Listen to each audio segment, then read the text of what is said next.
नमस्कार मित्रों, जय हिंद, जय भारत, वंदे मातरम। मित्रों, पिछले दो पेपरों की भांति ये तीसरा भी पेपर आज हम सॉल्व करने के लिए उपस्थित हुए हैं।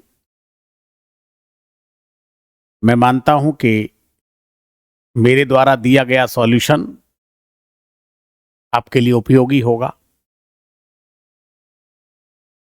आइए प्रयास करते हैं कि हम कितने सफल हो पाते हैं।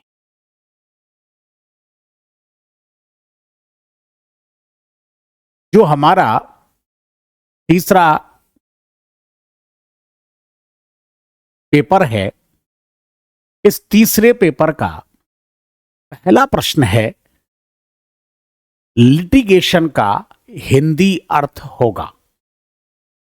इसका मैंने उच्चारण लिख दिया है, लिटिगेशन, क्योंकि इनका उच्चारण आना बहुत जरूरी है। यदि आपको इनका उच्चारण नहीं आता है तो बहुत दिक्कत खड़ी हो जाती है।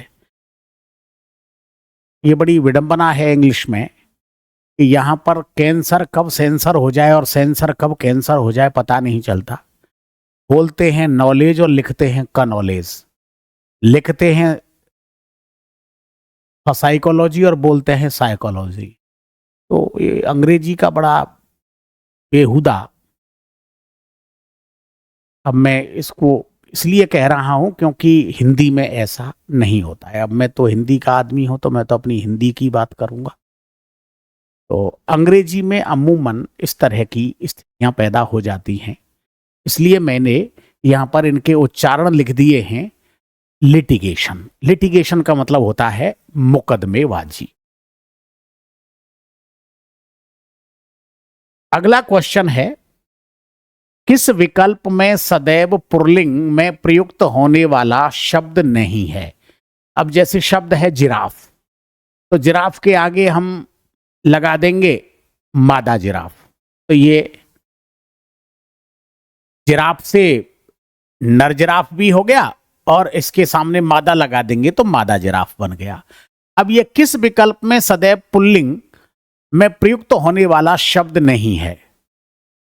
अब ये सब पुल्लिंग हैं, जैसे जिराफ है, जेबरा है, गेड़ा है, ये पुल्लिंग ही है। अगर इनका स्त्रीलिंग बनाना है तो स्त्रीलिंग बनाने के लिए इनके सामने मादा शब्द का प्रयोग करना पड़ेगा। ऐसे ही बहुत सारे शब्द स्त्रीलिंग होते हैं जो सदैव स्त्रीलिंग होते हैं। यदि उनको पुल्लिंग में चेंज करना है तो उनके सामने नर शब्द का प्रयोग करना पड़ेगा।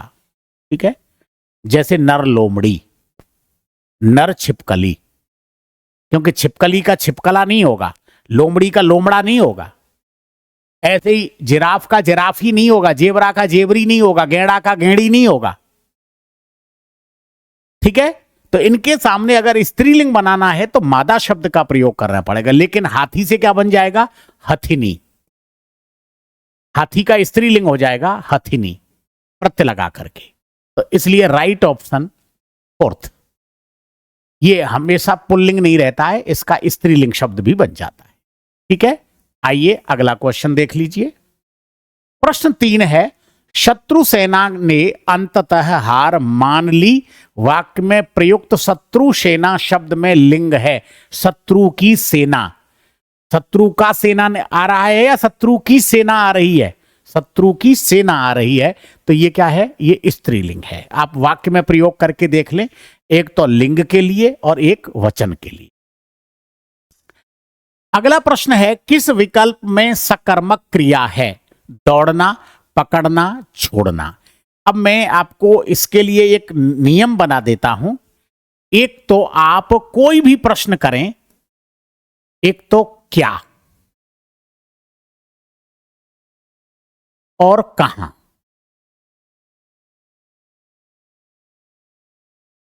अगर इन दो में किसी प्रश्न का उत्तर मिल रहा है, ये स्थान के लिए यूज होता है, जैसे मोहन विद्यालय जा रहा है, तो जाना क्या है?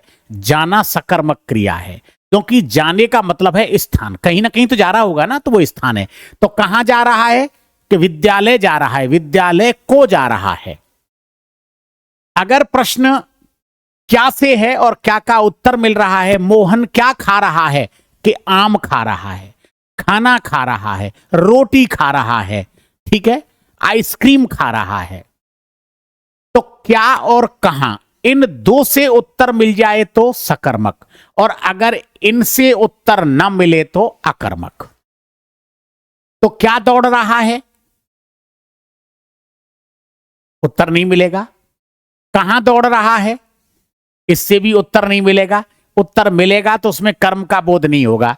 क्या दौड़ रहा है, पता नहीं क्या दौड़ रहा है, लेकिन कहां दौड़ रहा है, कि सड़क पर, तो सड़क पर दौड़ रहा है, सड़क क्या हो गया, अधिकरण हो गया। पकड़ना, क्या पकड़ रहा है, तितली को पकड़ रहा है। रमा तितली को पकड़ रही है, मोहन तितली को पकड़ रहा है, तो पकड़ना। क्या का उत्तर मिल रहा है कि नहीं मिल रहा है, मिल रहा है। इसका मतलब है कि पकड़ना सकर्मक क्रिया है। अब छोड़ना, क्या छोड़ रहा है, क्या छोड़ रहा है, छोड़ना, छोड़ना, क्या छोड़ रहा है,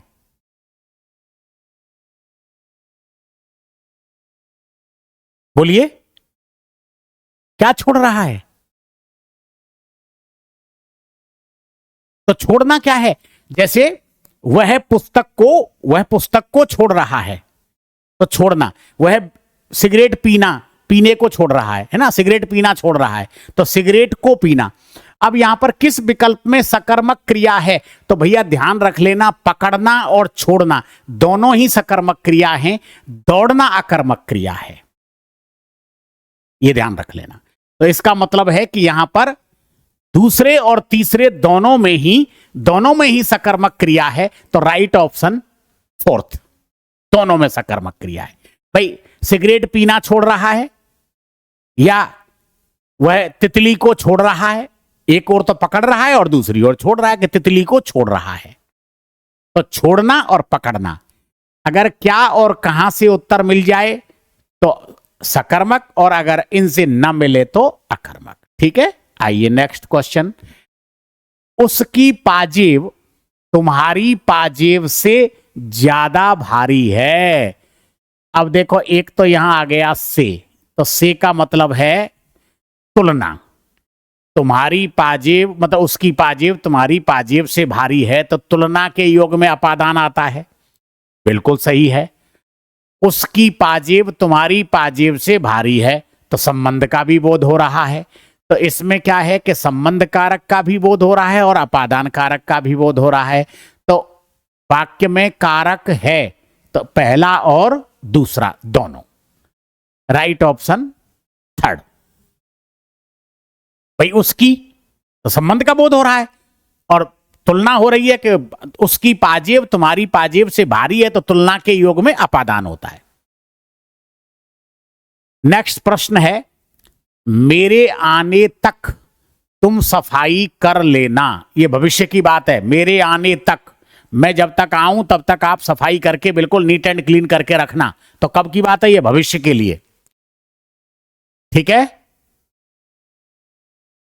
तो यहां पर क्या दी जा रही है, आज्ञा, किसके लिए, भविष्य के लिए। तो आज्ञार्थक भविष्यत काल हो गया ये, मेरे आने तक तुम सफाई कर लेना, भविष्य के लिए कहा जा रहा है, तो आज्ञार्थक भविष्यत काल है। अगला प्रश्न है, ये भैया सही कर लेना, इसको प्रिंटिंग मिस्टेक हो गई है, संभवतः ये हट जाएगा नीचे से। संभवतः मैं उसके साथ ही जाऊं, वाक्य में काल है, कब जाऊं, भविष्य में, और संभवतः शायद, हो सकता है, लगता है, ये क्या है, संभावना सूचक शब्द है, तो संभाव्य भविष्यत काल, राइट ऑप्शन थर्ड। अगला प्रश्न है, बच्चों ने अपना गृह कार्य कर लिया है, वाक्य में वृत्ति है, तो गृह कार्य कर लिया है, निश्चय हो गया कि नहीं हो गया निश्चय, तो निश्चयार्थ वृत्ति। संकेत का मतलब यदि तो आ जाए तो संकेतार्थ वृत्ति, संभावना व्यक्त की जाए तो संभावनार्थ वृत्ति, और अगर किसी प्रश्न का बोध हो तो प्रश्नार्थ वृत्ति। ठीक है, अगला प्रश्न है, बहादुर खाना बनाकर जा चुका है, वाक्य में पक्ष है। जा चुका है मतलब इसका मतलब है कार्य पूर्ण हो चुका है, तो पूर्णकालिक पक्ष। ठीक है, पूर्णकालिक पक्ष। नित्य बोधक पक्ष वो होता है कि जिसमें कोई कार्य, जैसे मैं विद्यालय जाता हूं, मैं विद्यालय जाता हूं, इसका मतलब है मैं कल भी गया था, आज भी जा रहा हूं और कल भी जाऊंगा, तो नित्य है ये। और आवृत्ति मूलक ये है कि जिसमें कोई कार्य लगातार होता रहता है, यह जैसे आवृत्ति होती है उसकी, वह जाता रहता है, वह हमेशा अपने गांव जाता रहता है, तो वो उसमें आवृत्ति होती है। पूर्णकालिक जिसमें कोई कार्य पूर्ण हो चुका है। अगला 10वां प्रश्न है, युग्म शब्द व अर्थ संबंधी असंगत युग्म है। धनु माने धनुष और धेनु माने गाय। बिल्कुल सही है ये तो। निर्जर, निर्जर का मतलब बुढ़ापे से रहित, जर माने बुढ़ापा। ये दो शब्द हैं ये, एक तो होता है जर और एक होता है जर। जर का मतलब बुढ़ापा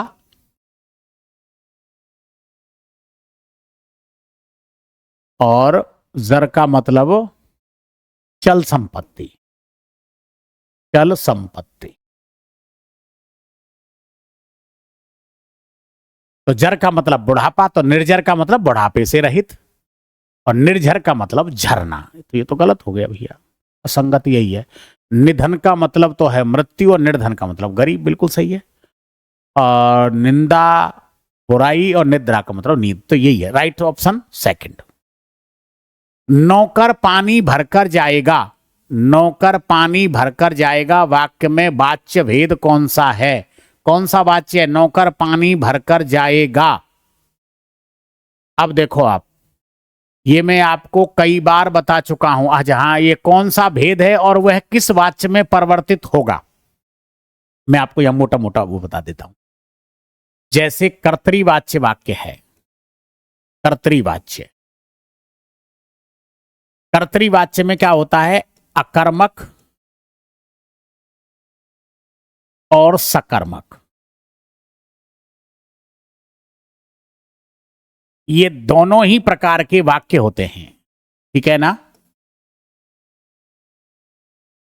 कर्तृवाच्य अकर्मक और सकर्मक दोनों ही प्रकार के वाक्य होते हैं। तो इसका मतलब यह हुआ कि जो कर्तृवाच्य वाक्य हैं, ठीक है, वे कर्मवाच्य भी बन सकते हैं, और कर्तृवाच्य तो है ही है वो। तो कर्तृवाच्य वाक्य कर्मवाच्य और कर्तृवाच्य दोनों ही प्रकार के होते हैं, ये ध्यान रख लेना हमेशा, क्योंकि इसमें सकर्मक और अकर्मक दोनों ही क्रियाओं के वाक्य मिलते हैं। अच्छा, जो भाव, अब कर्मवाच्य वाक्य है, कर्मवाच्य, ये केवल और केवल कर्तृवाच्य बन सकता है। ये कर्तृवाच्य में ही ट्रांसफर हो सकता है। ये मैं वाक्य जो ट्रांसफर होते हैं ना, वो बता रहा हूं मैं आपको। कर्तृवाच्य वाक्य कर्मवाच्य और कर्तृवाच्य दोनों में ही परिवर्तित हो सकता है, क्योंकि वो कर्तृवाच्य तो है ही है, वो कर्मवाच्य भी बन सकता है, क्योंकि यदि उसमें कर्म है तो। अगर वो कर्तृवाच्य है तो कर्तृवाच्य रहेगा ही रहेगा। ठीक है, मैं इसको फिर ऐसे भी कर देता हूं, यहां ऐसा है, इसको, ये कर्तृवाच्य तो है ही है, ये भाववाच्य भी बन जाएगा। भाववाच्य, ठीक है। कर्तृवाच्य वाक्य कर्मवाच्य और भाववाच्य दोनों में परिवर्तित हो सकता है। कर्तृवाच्य तो वो है ही है, ठीक है, लेकिन कर्मवाच्य वाक्य केवल और केवल कर्तृवाच्य में ही परिवर्तित होगा। ऐसे ही भाववाच्य, भाववाच्य, ये वाक्य केवल कर्तृवाच्य में ही परिवर्तित हो सकता है।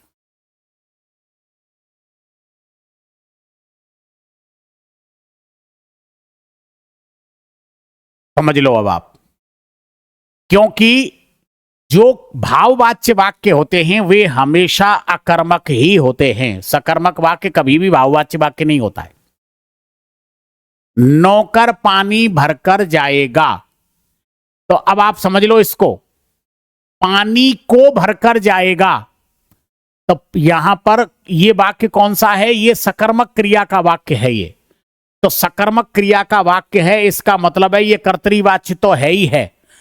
अब ये सकर्मक क्रिया का वाक्य है तो कर्तरीवाच्य वाक्य है ये, क्योंकि अगर यहां पर नौकर की जगह पे हम नौकरानी शब्द कर देते हैं तो नौकरानी पानी भरकर जाएगी, क्रिया बदल रही है, तो कर्ता के अकॉर्डिंग क्रिया बदल रही है। इसका मतलब है कि यह कर्तरीवाच्य है, कि जहां पर क्रिया कर्ता के वचन, लिंग और कारक के आधार पर परिवर्तित हो, वहां पर कौन सा वाक्य होता है? कर्तरीवाच्य। तो यहां पर नौकर की जगह पर अगर नौकरानी कर दिया जाएगा तो जाएगी हो जाएगा, तो यहां इसका मतलब है ये कर्तरीवाच्य वाक्य है। अब इसको ये किस में चेंज हो सकता है कर्तरीवाच्य वाक्य? ये कर्तरीवाच्य वाक्य कर्मवाच्य में भी परिवर्तित, क्योंकि ये कौन सा है? ये सकर्मक है। अगर ये अकर्मक होगा ना, अकर्मक होगा तो भाववाच्य में परिवर्तित हो जाएगा, लेकिन ये है सकर्मक, तो सकर्मक वाक्य कभी भी भाववाच्य में परिवर्तित नहीं होगा, क्योंकि भाववाच्य वाक्य कौन से होते हैं? अकर्मक होते हैं।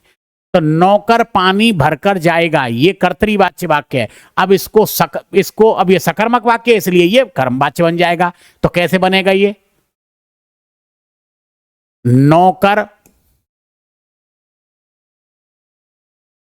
नौकर से पानी भरा जाएगा, भरा जाएगा। नौकर से पानी भरा जाएगा, ये कौन सा हो गया? ये हो गया भाव, ये कर्मवाच्य।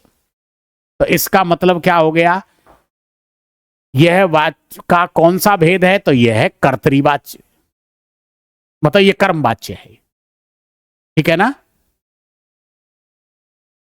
नौकर पानी भरकर जाएगा,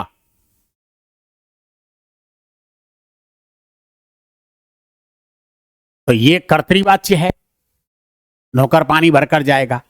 अब ये किस में चेंज हो गया? नौकर से पानी भरा जाएगा या नौकर के द्वारा पानी भरा जाएगा, तो ये क्या बन गया? कर्मवाच्य। तो राइट ऑप्शन फर्स्ट। तो वाक्य में वाच्य का भेद कौन सा है? नौकर से पानी भरा जाएगा, कर्तरीवाच्य। और अब ये किस वाच्य में परिवर्तित हो सकता है? तो ये कर्मवाच्य में। तो ये कौन सा वाच्य है? ये कर्मवाच्य, कर्मवाच्य। अब यहां पर कर्मवाच्य कैसे हो गया ये?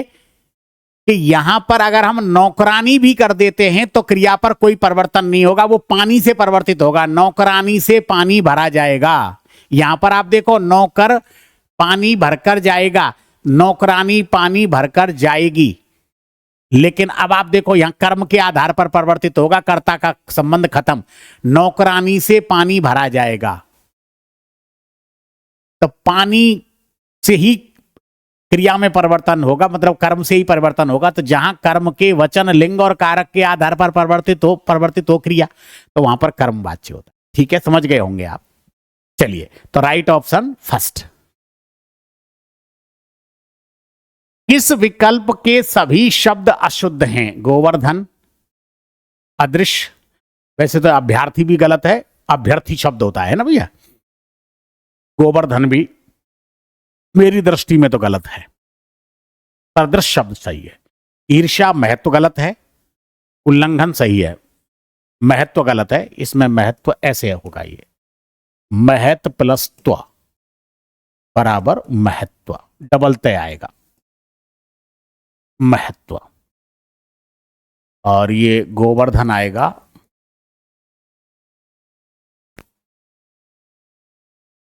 और ये आएगा अभ्यर्थी, अभी प्लस अर्थी, अभ्यर्थी। ठीक है, तो इसमें ये गलत है और ये गलत है, केवल ये राइट है। इसमें ये राइट, ये गलत और ये राइट। इसमें ये भी राइट है, ये भी राइट है और ये भी राइट है।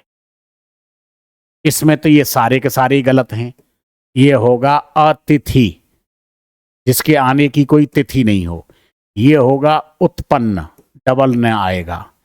और ये होगा मुकुंद, मुकुंद। तो राइट ऑप्शन फोर्थ। किस विकल्प के सभी शब्द अशुद्ध हैं? तो इसी के हैं। ठीक है, इसमें एक सदृश होने के कारण ये बच गया। अगला क्वेश्चन है, मैं उसके यहां अवश्य जाऊंगा यदि वह मुझे आमंत्रित करेगा। अर्थ के आधार पर वाक्य है। इच्छार्थक, संदेहार्थक, संकेतार्थक, विधानार्थक। तो क्या दे रहा है वो? संकेत। यदि वह बुलाएगा तो मैं जाऊंगा। तो यहां पर क्या किया जा रहा है? संकेत। ये ध्यान रख लेना, जितने भी संकेतवाचक वाक्य हैं ये हेतु हेतु मत भविष्यत काल और हेतु हेतु मत भूतकाल के वाक्य होते हैं। ठीक है भैया, यह है। और संकेतार्थ वृत्ति में भी इसी प्रकार के वाक्य आते हैं। Right option third. निम्नलिखित में किस वाक्य में आश्रित उपवाक्य का प्रयोग नहीं हुआ है? आश्रित उपवाक्य का मतलब होता है जो अर्थ की दृष्टि से स्वयं में पूर्ण नहीं होता। ठीक है, और जो वाक्य जो, जिसे, जिसने, जिसको, जैसा, जैसी, ऐसा, ऐसी, वैसा, वैसी, इसलिए, चूंकि, ताकि, क्योंकि, इनसे जुड़े हुए होते हैं वो आश्रित उपवाक्य होते हैं। राइट साहब। उन्हें भीतर भेज दो जो बाहर खड़े हैं। तो किससे जुड़ा है ये? जो। अब अगर आपको आश्रित उपवाक्य का पता लगाना है तो आप ऐसा करिए कि इस जो भी कनेक्टिंग वर्ड है, जो भी योजक शब्द है, उसको आप उंगली से या अंगूठे से बंद कर लो और आप दोनों वाक्यों को पढ़ो। उन्हें भीतर भेज दो, बाहर खड़े हैं। तो क्या दो वाक्य अपने आप में पूर्ण हैं अर्थ की दृष्टि से? नहीं है। तो दोनों ही आश्रित उपवाक्य हैं। मैं शीघ्र लौट आया क्योंकि आज गांव जाना था। क्योंकि को आप यहां से बंद कर लो। मैं शीघ्र लौट आया, आज गांव जाना है। तो दोनों ही वाक्य अर्थ की दृष्टि से कार्य और कारण दोनों एक साथ नहीं हो रहे।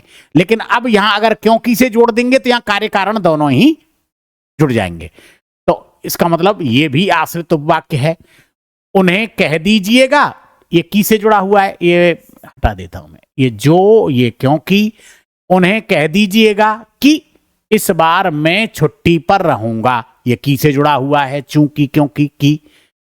रमेश और महेश रोजाना ऑफिस साथ साथ जाते हैं, तो ये इसमें नहीं हुआ है भैया। और सब में आप कनेक्टिंग वर्ड से जुड़े हुए हैं, आप देख लो। ये सरल वाक्य है। ये तीनों के तीनों मिश्रित वाक्य हैं। ये तीनों के तीनों कौन से वाक्य हैं? ये मिश्रित हैं और ये सरल वाक्य है। सरल वाक्य वे होते हैं जिनमें क्रिया एक ही होती है, ध्यान रख लेना आप। जिसमें क्रियाकर्ता कितने भी हो सकते हैं, मतलब उद्देश्य कितने भी हो सकते हैं, लेकिन विधेय एक ही होगा। विधेय का मतलब क्रिया। ठीक है। मोहन अपने बचाव में जज साहब से कुछ कहना चाहता था। वाक्य में सर्वनाम भेद नहीं है। तो मोहन अपने बचाव में, तो अपने का मतलब तो हो गया निजवाचक। ये तो निजवाचक हो गया। कुछ कहना चाह रहा था, ये हो गया अनिश्चयवाचक। पुरुषवाचक का कहीं प्रयोग नहीं हुआ है साहब इसमें। तो इसका मतलब है कि 2 और 3 दोनों में हुआ है। चलिए, मां आज भी अपने बुरे दिनों को याद करके बहुत दुखी हो जाती है। वाक्य में विकारी भेद नहीं है। विकारी कौन कौन से हैं? संज्ञा, सर्वनाम, क्रिया, विशेषण, वचन, लिंग, कारक, काल। ये सब क्या है? ये विकारी हैं। तो देखो साहब, मां आज भी अपने बुरे दिनों को याद करके, तो इसमें सजातीय और प्रेरणार्थक के, देखो गुणवाचक का मतलब, ये गुण तो हो गया बुरे, बहुत दुखी है ना, और बुरे बहुत दुखी, यही है।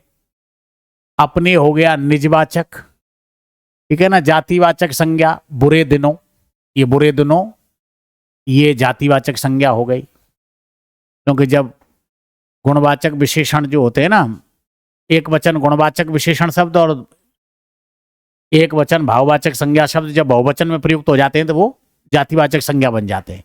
तो बुरे दिन यहां हो गया जातिवाचक संज्ञा। मां भी जातिवाचक संज्ञा है। इसका मतलब है कि निजवाचक सर्वनाम का भी प्रयोग हुआ है और जातिवाचक का भी हुआ और गुणवाचक है, तो सजातीय नहीं हुआ है और न प्रेरणार्थक क्रिया का प्रयोग हुआ है, तो चौथा है। राइट, चलिए साहब ये बात करते हैं प्रश्न 17।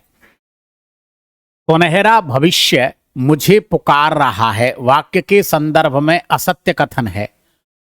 सुनहरा विशेषण गुणवाचक बिल्कुल, भविष्य संज्ञा विशेष्य, सुनहरा भविष्य बिल्कुल ठीक है।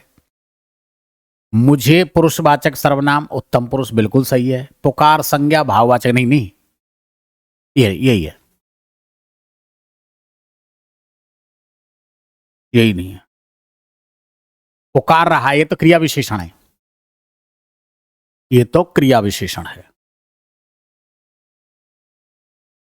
वह कौन होगा जो किसी अपने की मार्मिक पुकार सुनकर, मतलब पुकार को सुनकर अधीर नहीं होगा। वाक्य में विशेषण के संदर्भ में असत्य कथन है, गुणवाचक विशेषण का प्रयोग हुआ है। मार्मिक बिल्कुल।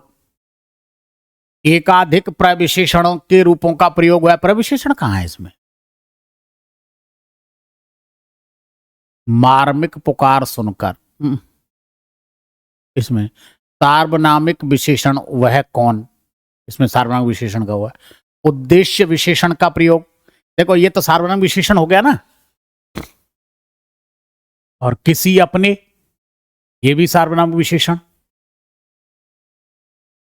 और गुणवाचक विशेषण मार्मिक। एकाधिक प्रविशेषण तो कहीं है ही नहीं। उद्देश्य विशेषण, उद्देश्य विशेषण तो किसी अपने की, ये उद्देश्य विशेषण भी है। तो इसमें सार्वनामिक, इसमें एकाधिक प्रविशेषणों का प्रयोग नहीं है, ये दूसरा है। मैंने आपको पिताजी की अंतिम इच्छा बता दी है। वाक्य के संदर्भ में क्रिया संबंधी असत्य विकल्प पहचाने। वाक्य में कर्तृवाच्य का प्रयोग हुआ है। अब मैंने आपको पिताजी की अंतिम इच्छा, पिताजी की अंतिम इच्छा को बता दिया है, तो इच्छा को बता दिया है तो कर्तृवाच्य कहां हुआ? कर्मवाच्य। इसे कर्मवाच्य में बदल सकते हैं, तो ये तो पहले से ही कर्मवाच्य है। वाक्य में कर्म के आधार पर एक कर्मक व द्विकर्मक दोनों रूपों का प्रयोग हुआ है, नहीं। वाक्य में कर्तृवाच्य का प्रयोग हुआ है, कर्तृवाच्य तो है, बिल्कुल सही है। इसे कर्मवाच्य में बदला जा सकता है, बिल्कुल बदला जा सकता है, क्योंकि कर्तृवाच्य तो यह है कि ये सकर्मक क्रिया का वाक्य, कोई दिक्कत नहीं है। ठीक है भाई, पिताजी की अंतिम इच्छा को बता दिया है, तो ये वाक्य कर्तृवाच्य भी है और इसे कर्मवाच्य में बदला जा सकता है। तो मेरे द्वारा आपको पिताजी की अंतिम इच्छा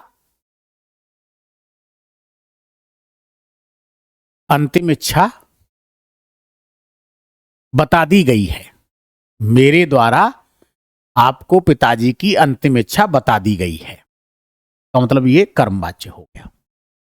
वाक्य में कर्म के आधार पर एक कर्मक व द्विकर्मक दोनों रूपों का प्रयोग हुआ। एक कर्मक का ही हुआ है महाराज, दो कर्म कहां हो गए? ये गलत है। वाक्य में गुणवाचक विशेषण का प्रयोग हुआ है, बिल्कुल। अंतिम गुणवाचक विशेषण है, अंत से अंतिम, इम प्रत्यय लगा हुआ है। वाक्य में पुरुषवाचक सर्वनाम का प्रयोग हुआ है, मैंने, बिल्कुल सही है। तो इसका मतलब यह है कि इसमें दूसरा ऑप्शन गलत है।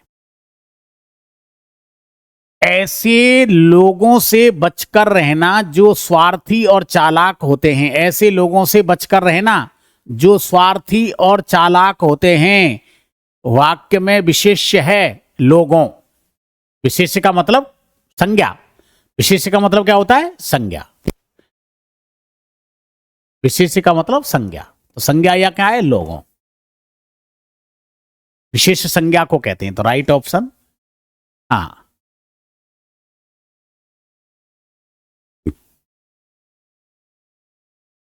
मुसीबतें इंसान को जीने नहीं देती और आशाएं उसे मरने नहीं देती, बिल्कुल सत्य बात है। वाक्य में संज्ञा भेद है, जातिवाचक, भाववाचक, व्यक्तिवाचक और दोनों।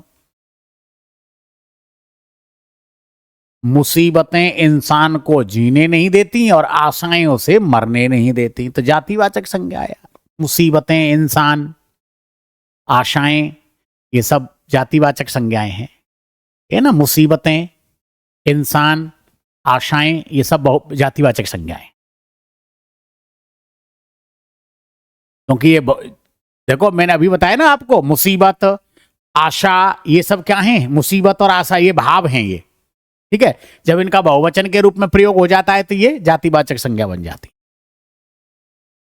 व्यक्ति समाज में बदलाव अपनी दृढ़ इच्छा शक्ति के बल पर ही लाता है। वाक्य के संदर्भ में विकारी भेद, विकारी का मतलब है जो ये संज्ञा, सर्वनाम, क्रिया, विशेषण, वचन, लिंग, कारक ये होते हैं ना, ये सब ये क्या है? क्या है? विकारी होते हैं ये। हाँ, और अभिकारी कौन कौन से होते हैं? अभिकारी आपको बताए होंगे जहां आप पढ़े होंगे।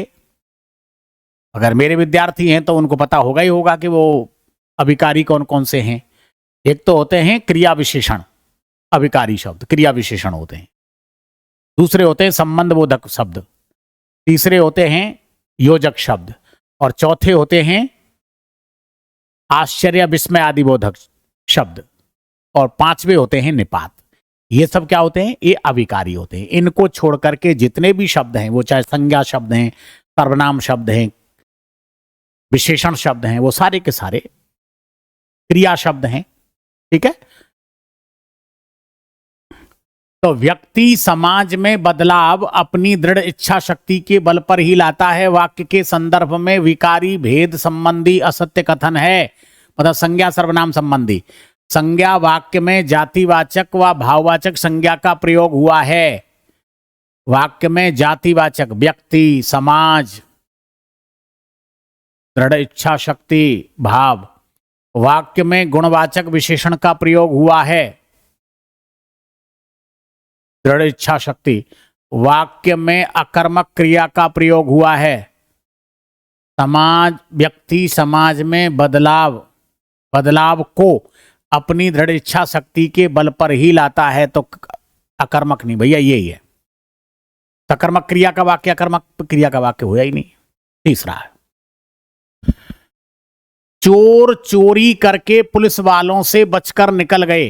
चोर चोरी करके पुलिस वालों से बचकर निकल गए। वाक्य में रचना के आधार पर क्रिया भेद है। सामान्य संयुक्त क्रिया, सजातीय क्रिया, पूर्वकालिक बचकर। बचकर पूर्वकालिक क्रिया है, यह है। बच्चा अपनी जिद पर अड़ा हुआ था, हमारी बात नहीं मान रहा था। वाक्य में काल है, जिद पर अड़ा हुआ था और हमारी बात नहीं मान रहा था, तो दोनों के दोनों ही क्या है? भूतकाल के वाक्य हैं।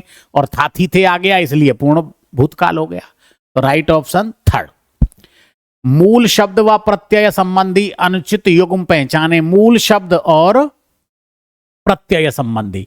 मूल शब्द और प्रत्यय का सीधा सीधा संबंध ध्यान रख लेना, मैंने पिछले पेपर को सॉल्व कराते समय भी बताया था कि मूल शब्द और प्रत्यय का आशय यह होता है कि उस शब्द को तब तक तोड़ो जब तक कि उसमें से मूल शब्द बाहर नहीं आ जाए। जितने भी प्रत्यय हैं उनको बाहर निकालो, जितने भी उपसर्ग हैं उनको बाहर निकालो। उसको इतना तोड़ दो कि उसमें कुछ शेष बचे ही नहीं, बस केवल मूल शब्द और वो सारे के सारे शब्द। अब जैसे शब्द है सुगंधित, तो सु प्लस गंध प्लस इत, ये ऐसे ऐसे टूटेगा भैया। ये सु प्लस गंध मूल शब्द है, प्लस इत प्रत्यय है इसमें, ठीक है, और सु उपसर्ग है। तो मूल शब्द और प्रत्यय संबंधी अनुचित युग्म पहचाने, तो सु प्लस गंध प्लस इत, सही है। और ये होता है भैया कुंभ। ये कुंभ, ये शब्द बना है कुंभ से। ये शब्द किससे बना है? कुंभ से बना है। ये कुंभ प्लस आर बराबर कुम्हार, लोहा प्लस आर बराबर लोहार। तो इसका मतलब यही गलत है। मीठा प्लस आस बराबर मिठास। और ये तैरना होता है भैया, तैरना। ये तैर कोई शब्द नहीं होता, तैरना क्रिया पद है। ये तैरना प्लस आक बराबर तैराक, ठीक है। तो इसका मतलब है कि ये गलत है।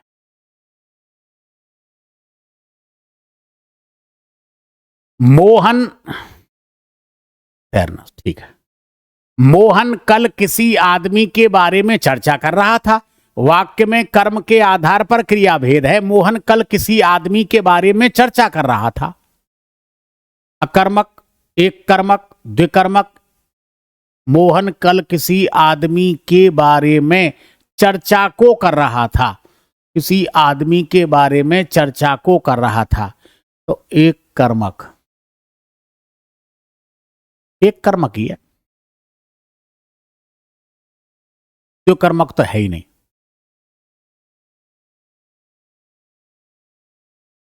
क्योंकि करना सकर्मक क्रिया है। क्रिया से ही पहचान लो कि वाक्य कैसा होगा, है ना भैया। मुझसे वहां दिन भर कैसे बैठा जाएगा। वाक्य में वाच्य भेद कौन सा है और वह किस वाच्य रूप में परिवर्तित होगा। मुझसे वहां दिन भर कैसे बैठा जाएगा। मुझसे वहां दिन भर कैसे बैठा जाएगा। ये तो भाववाच्य है भैया मुझसे, क्योंकि ये तो अकर्मक क्रिया का वाक्य है। तो अब यहां पर इसको जब क्रिया में कर्ता और कर्म के लिंग, वचन और कारक के आधार पर कोई परिवर्तन नहीं हो तो भाववाच्य होता है। मुझसे वहां दिन भर कैसे बैठा जाएगा। अब यहां पर मुझसे की जगह पर संज्ञा कर लो। मीरा से वहां दिन भर कैसे बैठा जाएगा, रमेश से वहां दिन भर कैसे बैठा जाएगा, कोई परिवर्तन नहीं होगा। तो ये भाववाच्य है भैया 101%। वाक्य में वाच्य भेद कौन सा है, तो पहले तो ये तो भाववाच्य है। ये कौन सा वाक्य है, ये भाववाच्य।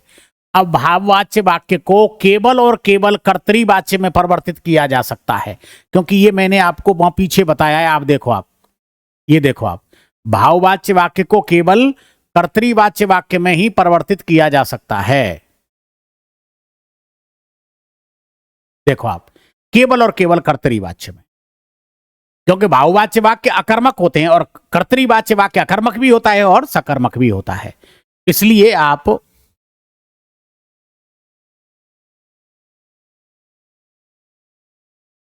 तो मुझसे वहां दिन भर कैसे बैठा जाएगा, यह भाववाच्य वाक्य है और भाववाच्य वाक्य को केवल और केवल कर्तृवाच्य वाक्य में ही परिवर्तित किया जा सकता है। तो right option third, common sense की बात है, सीधे सीधे ही। आपको दिमाग लगाने की आवश्यकता ही नहीं है, बस आप तो एक पहचान लो, किस में चेंज होगा। तो यह है कि कर्तृवाच्य वाक्य कर्मवाच्य में परिवर्तित हो जाएगा और भाववाच्य में भी हो जाएगा, क्योंकि वो अकर्मक भी होता है और सकर्मक भी होता है। कर्मवाच्य वाक्य केवल और केवल कर्तृवाच्य में परिवर्तित होगा, भाववाच्य में परिवर्तित नहीं होगा। मैंने अपनी चिंता किए बगैर रमन को अपनी पुस्तकें दे दी थी। वाक्य के संदर्भ में विकारी, विकारी का मतलब वही संज्ञा सर्वनाम वाला। मैंने अपनी चिंता किए बगैर रमन को अपनी पुस्तकों को दे दिया था।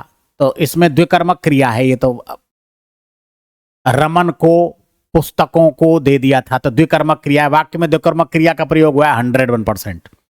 वाक्य में सर्वनाम के 3 भेद हैं, मैंने पुरुषवाचक, अपनी निजवाचक, अपनी ये निजवाचक।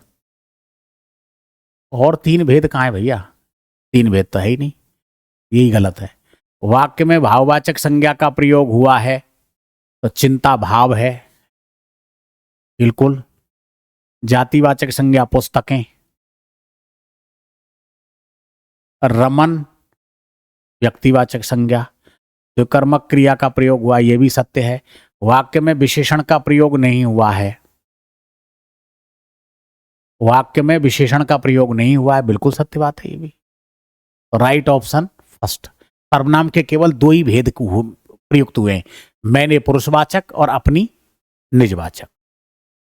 मेरी कल्चर कृषि का संबंध किस उत्पादन से है, ये तो समुद्री जीव उत्पादन से है।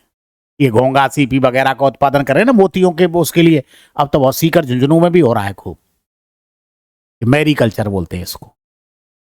एक 200 बाई 200 वर्ग गज के प्लॉट में ही हो जाता है, वो पानी भर करके ये मोतियों का उत्पादन कर रहे हैं लोग बाग खूब। यह है। पराक्रम शब्द का प्रयोग किस अर्थ में होता है। पराक्रम का तो बहुत है, शक्ति के विविध रूपों का, बिल्कुल यही है, राइट ऑप्शन सही है। पराक्रम कई तरीके का होता है, शारीरिक बल नहीं, मानसिक शक्ति के अर्थ में भी नहीं, तेजस्विता के, ये तो सबके रूप में होता है, देखो तो शक्ति पूरा। Right option fourth. दूरदर्शिता अर्थबोधक पारिभाषिक शब्द है, ये डेफोमेशन, बदनामी, इसको मैंने अंग्रेजी में लिख दिया है भैया, इनके वो जो है ना ये उच्चारण, मैंने बता ही दिया था आपको कि इनके उच्चारण में बड़ी गड़बड़ी होती है, लिखा कुछ रहता है और बोला कुछ जाता है। अब ये आप देखो अब ऐसी, अब मान लो मैं, मेरे जैसा जीव, क्योंकि अपनी अंग्रेजी इतनी महत्वपूर्ण नहीं है ना, ज्यादा होशियार नहीं है हम लोग, अब हम तो इसको डिफीमेशन कहते, अब एम ए आ गया, तो अभी इनके उच्चारण में बड़ी गड़बड़ी होती है, इसलिए मैंने इनका उच्चारण लिख दिया है डेफोमेशन। अब ई की जगह पे ओ का उच्चारण हो रहा है, डेफोमेशन। डेफोमेशन कहते हैं डिफेम शब्द से बनाई है, डिफेम का मतलब बदनामी, ठीक है। अब ये देखो एक्सुवेरेंट, एक्सुवेरेंट का मतलब वो उमंग या उत्साह, और ये है एक्सक्यूजेबल, एक्सक्यूजेबल मतलब एक्सक्यूज मी कहते हैं ना, एक्सक्यूजेबल, इसको कहते हैं क्षम्य या माफी योग्य। अमूमन ये शब्द तो प्रयोग करते हैं एक्सक्यूज मी, तो उसी से बनाए है एक्सक्यूजेबल। और ये आप 2-4 बार अभी पहले भी पढ़ चुके होंगे, ये फोसाइट है, फोसाइट का मतलब दूरदर्शिता, तो राइट ऑप्शन फोर्थ। किसी कवि का उपनाम यदि वाक्य में दर्शाना हो तो इस हेतु किस चिन्ह का प्रयोग होगा? एकल अवतरण चिन्ह, ये 6-9 में चिन्ह बंद कर देते हैं, ये एकल अवतरण चिन्ह कहते हैं उसको। और अगर किसी विद्वान के कथन को उसी की भाषा में, उसी के शब्दों में हूबहू उद्धृत करते हैं तो वहां पर द्वित्व अवतरण चिन्ह का या डबल इन्वर्टेड कॉमा का प्रयोग होता है। 66-99 में बंद कर देते हैं उसको। यदि वाक्य में शब्द विशेष का अर्थ पृष्ठ के अंत में स्पष्ट करना होता है, पृष्ठ के अंत में मतलब फुटनोट, जिसको हम फुटनोट बोलते हैं ना, ये रिसर्च वर्क में होता है, पीएचडी की जो थीसिस वगैरह लिखते हैं उनमें पृष्ठ के अंत में मतलब फुटनोट्स के रूप में अंत में स्पष्ट करना हो तो शब्द के साथ चिन्ह लगेगा भैया, हो इनमें से तो कोई भी नहीं है महाराज। उसके लिए चिन्ह होता है, स्टार लगा के लिखते हैं उसको, आपने देखा होगा ऐसे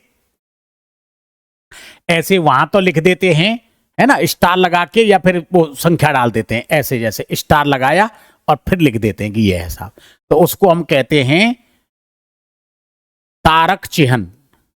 तारक चिन्ह उसको हम बोलते हैं तारक चिन्ह। राइट साहब। यदि हम अपने राष्ट्र को सशक्त और समृद्ध करना चाहते हैं तो हमें सबसे पहले, हाँ ये भैया प्रिंटिंग मिस्टेक है, ये है ना, ये तो डिलीट मार दीजिए इसको। वयम पंचाधिक शतकम वाले नियम पर चलना होगा। वयम यहां पर भी जाएगा, ये यहां से वयम पंचाधिक शतकम शब्द की अंत में व्याख्या करनी हो तो किस चिन्ह का प्रयोग होगा? वही तारक चिन्ह का, स्टार का, तारक चिन्ह।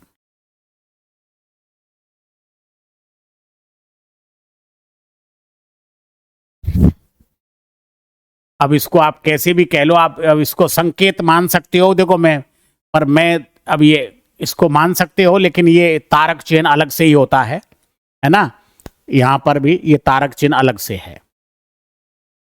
स्टार लगा के लिख देते हैं, ये तो आपको भी पता होगा, स्टार लगा के लिख देते हैं, कभी एक सिंगल स्टार लगा देते हैं, फिर कभी दूसरी चीज लिखनी होती है तो दो स्टार लगा देते हैं, 3 लिखनी होती है 3 स्टार लगा देते हैं, ऐसे लगाते हैं। तो ये आप जानते होंगे, वयम पंचाधिकम शतकम, वयम पंचाधिकम शतकम, ये एक सिद्धांत है, ये एक सिद्धांत है कि 100 और 5 कितने होते हैं? 105 होते हैं। कहने का आशय यह है कि फूट में लूट होती है, इसलिए हम दुनिया के सामने तो एक रहने चाहिए। अरे भाई, किस घर में लड़ाई झगड़े नहीं होते, किस परिवार में लड़ाई झगड़े नहीं होते। राष्ट्र में एक से अधिक जब पार्टियां होती हैं तो आपसी मतभेद होते ही होते हैं, लेकिन आपसी मतभेद का मतलब ये नहीं है कि हम उन मतभेदों को उस स्थिति तक ले जाएं कि हम राष्ट्रद्रोही बन जाएं, हम परिवार के द्रोही बन जाएं, हम भीषण बन जाएं, घर का भेदी लंका ढाए। देख लो आप, अगर विभीषण ये नहीं कहता कि रावण की नाभि में अमृत का कुंड है, तो क्या भगवान राम रावण को मार पाते? संभव नहीं है। इसलिए चाहे हम राष्ट्रीय स्तर पर कितनी भी पार्टियों में बटे हुए हों, लेकिन जहां राष्ट्र हित की बात आती है वहां पर हमें एक होना चाहिए। और इसीलिए हमारे बुजुर्गों ने कहा है कि चलना चाहिए सड़क पे चाहे फेर क्यों नहीं होए, और बैठना चाहिए भैयान में चाहे बैर क्यों नहीं होए, क्योंकि अपना मारता है तो छाया में ही डालता है। यह सिद्धांत महाभारत से लिया गया है। मैं आपको बता देता हूं, ये उस समय का प्रसंग है जब दुर्योधन मृत्यु को प्राप्त हो जाते हैं और भीम भैया युधिष्ठिर से कहते हैं कि हे धर्मराज, अब युधिष्ठिर की मृत्यु हो चुकी है, ये सारी कौरवों की संपत्ति हमारी है। तो धर्मराज युधिष्ठिर कहते हैं कि भीम, भले ही हम एक दूसरे के खून के प्यासे रहे, हमने अपने अधिकारों की प्राप्ति के लिए युद्ध किया, लेकिन फिर भी है तो हम एक ही परिवार के ना। तो यह संपत्ति हमारे साथ साथ कौरवों के जो वंशज हैं उनकी भी है, इस पर हमारा एकाधिकार नहीं है।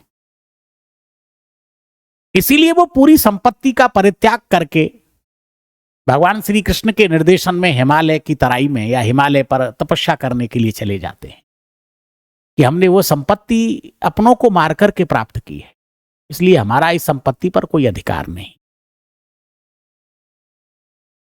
है, तो वो सबकी है। तो ये महाभारत का वो है ये प्रसंग, वयम पंचाधिक शतकम, कि हम औरों के लिए तो 105 हैं।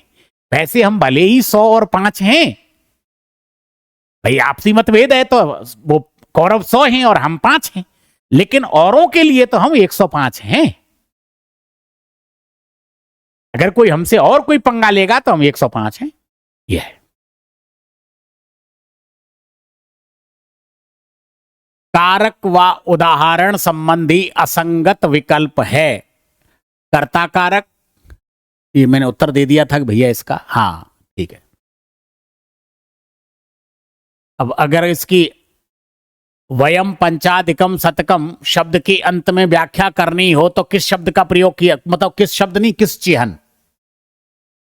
चिह्न का प्रयोग किया जाएगा? तो वही तारक चिह्न का प्रयोग किया जाएगा, स्टार चिह्न का।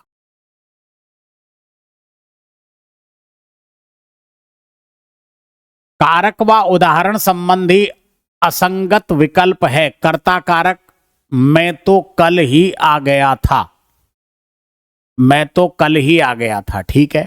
मशीन से टाका लगाना पड़ेगा, मशीन के द्वारा टाके को लगाना पड़ेगा, कर्म कारक। मैं तो कल ही आ गया था, कर्ता कारक। परिवार से नाराज हो गया, करण कारक।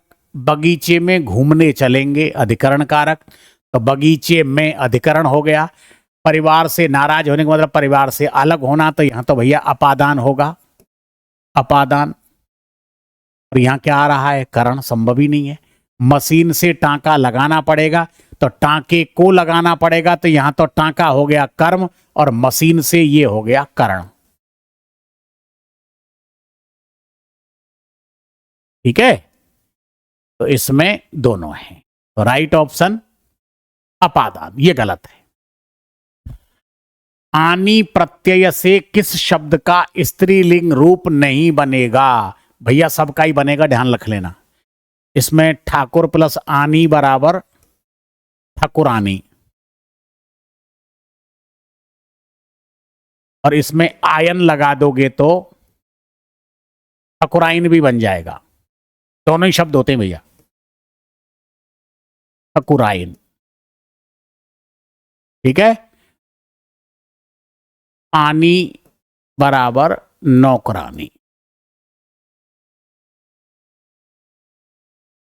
देवर प्लस आनी बराबर देवरानी, और सेठ प्लस आनी बराबर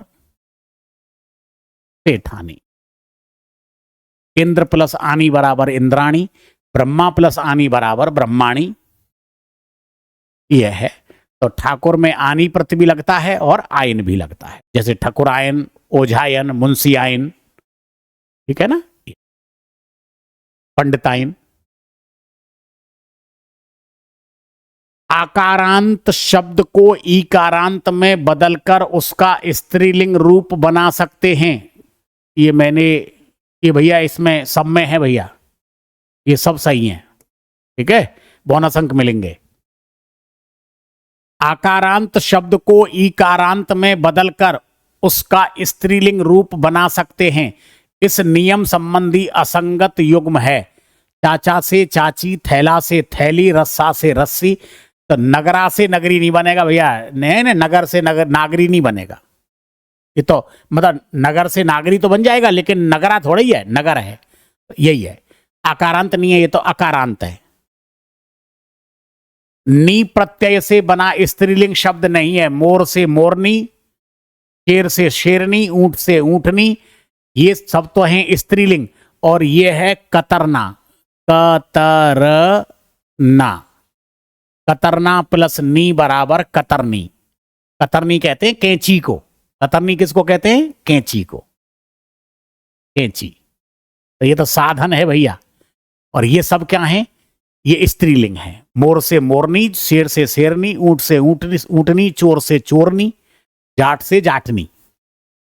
ठीक है, तो ये तो कतरने का साधन है, कतरनी, कैंची। तो ये तो, और ये सब तद्धित हैं, और वो कर्तरी मतलब कृत प्रत्यय है। एक वचन व बहुवचन का अनुचित युग्म है। किताब से किताबें, पुस्तक से मतलब वस्तु से वस्तुएं, गाड़ी से गाड़ियां, मामा से मामे नहीं बनेगा। तो ये है, मामे नहीं बनेगा। निम्नलिखित में से तत्सम शब्द समूह नहीं है। तत्सम शब्द समूह नहीं है। दाख, गहना, चेला, जन्म, छत्रक, दांत, यही नहीं है भैया। दाख, दाख का मतलब द्राक्षा। किस विकल्प के सभी शब्द तद्भव हैं? रीछ, ऊन, उछंग, 40, जंघा, छिद्र, कृष्ण, गाहक, गार्त, घृषण, खैर, कल। ये है रीछ, ऊन, और ये तद्भव हैं सारे सारे। निम्नलिखित शब्द में से अरबी भाषा का शब्द समूह नहीं है। अरबी भाषा का शब्द समूह नहीं है। ये सुल्फा, ये सुल्फा नहीं है, सुल्फा है। सुल्फा, नमक, जेब, ये तो सब, ये तो हैं अरबी, और ये है फारसी। ये फारसी है। ठीक है ना, ये सारे अरबी हैं। ये अरबी, अरबी। सजा प्राप्त, सजा प्राप्त, ये सजा का मतलब हो, देखो ये दो शब्द हैं। ये एक तो होता है सजा, सजा का मतलब सज्जित, सजा हुआ, सज्जित, या सजा हुआ, या सजा हुआ। और एक होता है सजा, सजा का मतलब दंड।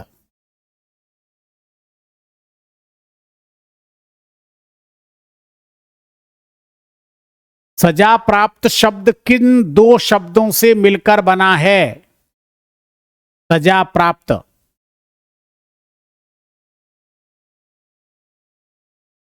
प्राप्त शब्द है हिंदी का, तो सजा हो गया फारसी।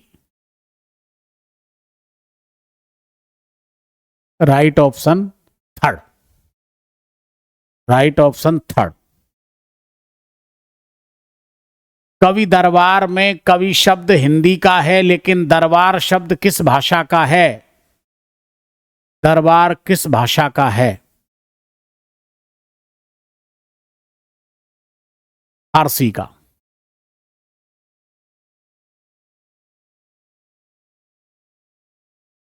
क्रिया विशेषण का प्रयोग किस विकल्प में नहीं हुआ है? क्रिया विशेषण का प्रयोग किस विकल्प में नहीं हुआ है? वह जल्दी लौट आएगा, जल्दी इसमें हुआ है। बच्चे शोर मचा रहे हैं, वह पहले चुप पहले, सभी में हुआ है नहीं। इसमें बच्चे शोर मचा रहे हैं, इसमें नहीं हुआ है, दूसरे में। ये पहले बाद में, ये तो कालवाचक है, और वो हौले जल्दी धीरे ये रीतिवाचक है। आइए अब बात करते हैं प्रश्न संख्या 46 की। संबंध बोधक अव्यय का प्रयोग किस विकल्प में नहीं हुआ है? संबंध बोधक अव्यय का, उसे अधिकारी के सामने प्रस्तुत किया गया, तो यहां पर दो संज्ञा या सर्वनाम का प्रयोग, मतलब ये सर्वनाम है और ये संज्ञा है, तो सामने यहां पर आ गया। वह पेड़, वह और पेड़, और पीछे स्थान का बोध हो रहा है, इसलिए यहां पर भी संबंध बोधक अव्यय है। मैं आपकी, तो यहां दोनों ही सर्वनाम है। अपेक्षा तो छोटा ही हूं, ये बिल्कुल राइट है, अपेक्षा हो गया। उन्हें पास ही बैठा कर रखना, इसमें दो संज्ञा या सर्वनाम का प्रयोग नहीं हुआ है। पास का प्रयोग तो हुआ है, लेकिन एक ही संज्ञा का प्रयोग हुआ, मतलब सर्वनाम का प्रयोग है उन्हें, इसलिए यहां पर जो है वो क्रिया विशेषण अव्यय है। ठीक है, स्थान, स्थान बोधक, तो यहां पर राइट ऑप्शन फोर्थ है। संबंध बोधक अव्यय का प्रयोग किस विकल्प में नहीं हुआ है? नंबर 4 में, उन्हें पास ही बैठा कर रखना। सर्वनाम व उसके भेद संबंधी विकल्प सम्मिलित कीजिए, ए, बी, सी और डी। पुरुषवाचक सर्वनाम, पुरुषवाचक सर्वनाम, उन्हें आज ही जाना पड़ेगा, उन्हें। दूसरा,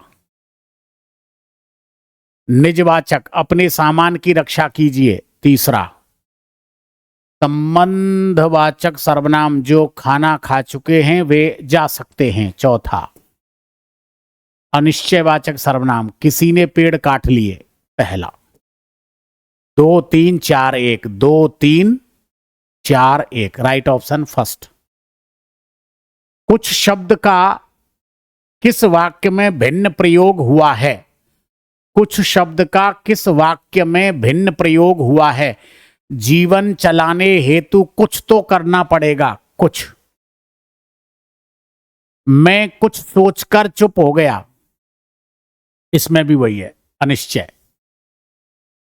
कुछ शर्म कीजिए, लोग देख रहे हैं, अरे भैया कुछ, शायद कुछ छूट गया, कुछ शर्म कीजिए, सार्वनामिक विशेषण है ये, कुछ शर्म कीजिए, इसमें ही हुआ है। तीसरा, भिन्न प्रयोग, औरों में सब में अनिश्चयवाचक है, इसमें सार्वनामिक विशेषण है। सकर्मक क्रिया का प्रयोग किस वाक्य में हुआ है? सकर्मक क्रिया का प्रयोग किस वाक्य में हुआ है? रोजाना वहां मत जाया करो, नहीं, अकर्मक है। तो व्यर्थ की चिंता को मत कीजिए, यही है। तो करना जहां क्रिया आ जाती है वहां सकर्मक होता है, क्रिया से ही पता लगा लो आप। निम्नलिखित में से वह क्रिया समूह जिसके सभी शब्द सकर्मक क्रिया के रूप हों। चल चला चलता, नहीं बैठा बैठा बैठता, पीट पीटा पिटता, यही है। गोपाल रमेश को पीट रहा है, गोपाल ने रमेश को पीटा, गोपाल रमेश को पीटता है, यही है। सकर्मक हैं और सब अकर्मक हैं। रचनार्थ, रचना के आधार पर, रचना के आधार पर क्रिया भेद व उदाहरण संबंधी विकल्प सुमेलित कीजिए। A B C D. संयुक्त क्रिया, संयुक्त क्रिया, वह उठकर बैठ गया, ये तो पूर्वकालिक क्रिया है, तो डी में एक। नाम धातु क्रिया, ललचा रहा है, तीसरा, बी में तीसरा। प्रेरणार्थक क्रिया, मुझसे सारा काम करवा लिया, मतलब स्वयं कोई क्रिया ना करके दूसरे से करवाए, तो प्रेरणार्थक क्रिया इसमें क्या है, दो। तो फिर पूर्वकालिक क्रिया, वह उठकर बैठ गया, एक। तो एक तीन दो एक है। क्या हुआ, डी में क्या है, डी में तो पूर्वकालिक क्रिया एक है। तो ये संयुक्त क्रिया, मैं गांव चला आया, चौथा है। 4 3 2 1, 4 3 2 1, 4 3 2 1, दूसरा। संधि वर्ण व संधि भेद वाला विकल्प सुमेलित कीजिए। ए बी सी और डी। ई प्लस ई दीर्घ संधि है, 4। अ प्लस उ यण संधि है, यण संधि पहला। ई प्लस उ, ई प्लस उ,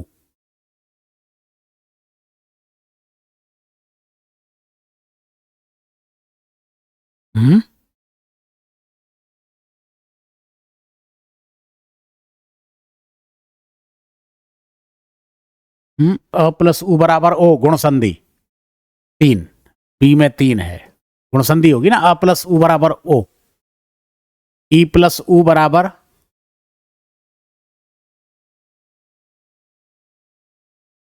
सी, 1। और आ प्लस औ बराबर वृद्धि संधि, 1 2। अ प्लस उ बराबर ओ, ये हो गया ना। ई प्लस ई बराबर बड़ी ई, अ प्लस उ बराबर ओ, ई प्लस उ बराबर यू, और ये हो गया औ। ये है तो गुण, दीर्घ, गुण, यण और वृद्धि। 4 3 1 2, 4 3 1 2। फर्स्ट, निम्नलिखित में से सही संधि विच्छेद वाले विकल्प कितने हैं? ये तो गलत है भैया, ये तो होगा मातृ प्लस अनुमति, अनुमति, अनुमति, ये तो गलत हो गया। अधि प्लस ऊढ़ा, अधि प्लस ऊढ़ा,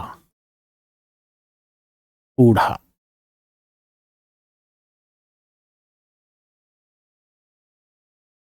ये है शीत प्लस ऋतु, ये तो सही है भैया, शीत प्लस ऋतु। और पाव प्लस अन नहीं, औ प्लस अन,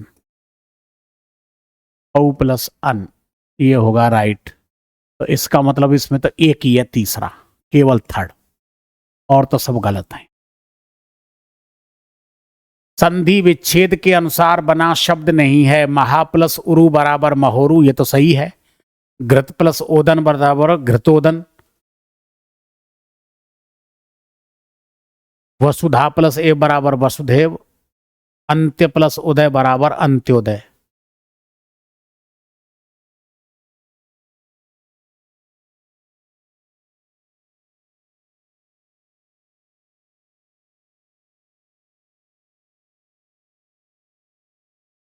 ये नहीं है, ये धृतोदन नहीं बनेगा, घृतोदन बनेगा।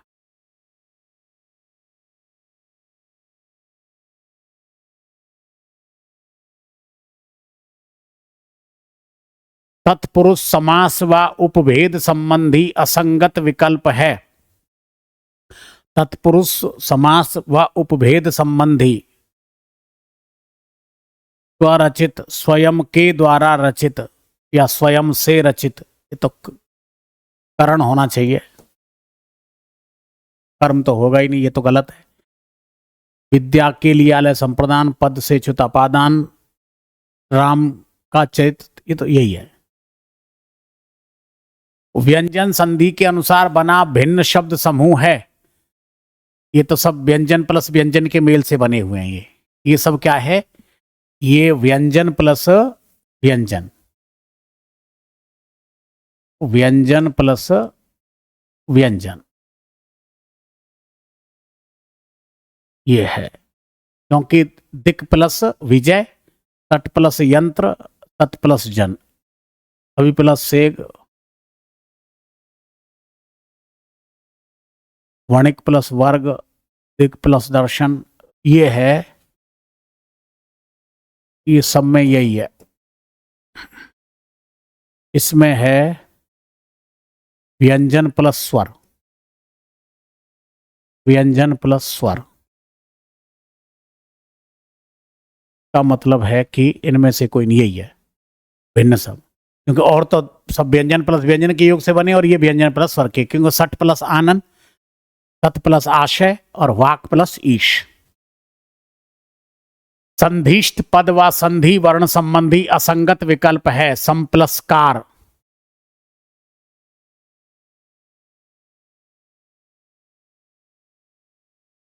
जगत प्लस अंबा, सम प्लस सर्ग, तो ये तो सम प्लस सर्ग होगा ना, तो म प्लस ये होना चाहिए, तैत होगा ही नहीं, परि प्लस छेद, यही है। अनुचित संधि विच्छेद है सम प्लस चालन, उत प्लस हार, उत प्लस हार होगा। त के परे ह हो तो त के स्थान पर द और ह के स्थान पर ध हो जाएगा, उद्धार बनेगा। बृहत प्लस चैन, बृहत चैन, यही गलत है। बहुब्रीहि समास के अनुसार सही विच्छेद पहचाने, गज के समान है जो आनंद, नहीं, बहुब्रीहि समास सुनेंगे, ये तो कर्मधारय हो गया। घन का है जो श्याम, नहीं। सुंदर है ग्रीवा जिसकी वह सुग्रीव, बाली का भाई। कान जो कटे हुए हैं, नहीं, यही है, और तो सब गलत है। तो गज के है आनंद जिसके वह, घन के समान काला है जो वह, और कान हैं कटे हुए जिसके वह, ये होगा। किस विकल्प में निपात का प्रयोग नहीं हुआ है? वे मेरे करीब बैठे हैं, करीब। आप मेरे नजदीकी रिश्तेदार हैं। आज करीब 100 लोग आए थे।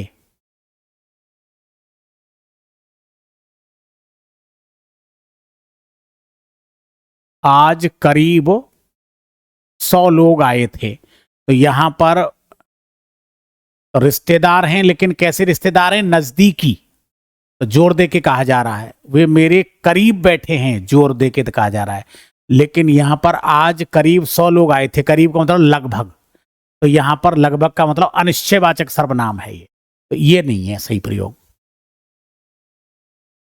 यशापयश, यशापयश समस्त पद का सही विग्रह क्या होगा? यश और अपयश, या यश या अपयश, यश या अपयश। देखो, ये द्वंद्व समास 3 प्रकार का होता है। एक तो होता है इतरेतर, इतरेतर, इसमें आते हैं और वह, ठीक है। दूसरा होता है वैकल्पिक, वैकल्पिक, इसमें आता है या अथवा, अथवा, और तीसरा होता है समाहार, इसमें आदि इत्यादि,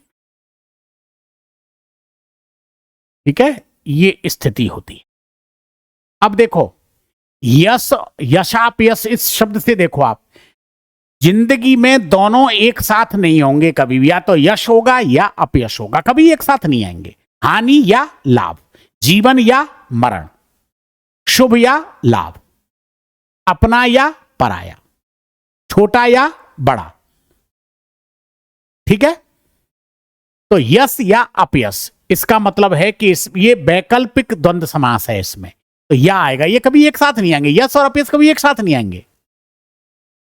ये निम्नलिखित में से कितने विकल्पों में समान समस्त पद रूप हैं? चंद्रचूड़ बहुब्री समास, चंद्रमुखी, गिरधर।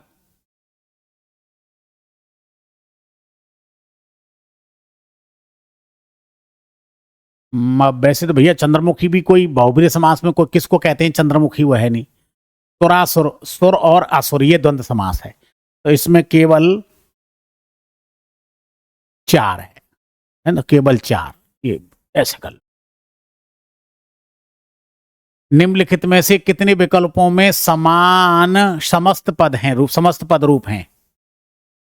तो भाई 1, 2 और 3 यही मान लो। वैसे चंद्रमुखी को कोई हम कह नहीं सकते हम। चंद्रमा के समान मुख वाली कोई है अभी तक मुझे तो मिली नहीं। सम उपसर्ग से बना शब्द नहीं है, समतल, समकक्ष, समादर, क्योंकि इसमें अगर तोड़ेंगे तो हम सम प्लस तल, सम प्लस तल, सम प्लस कक्ष,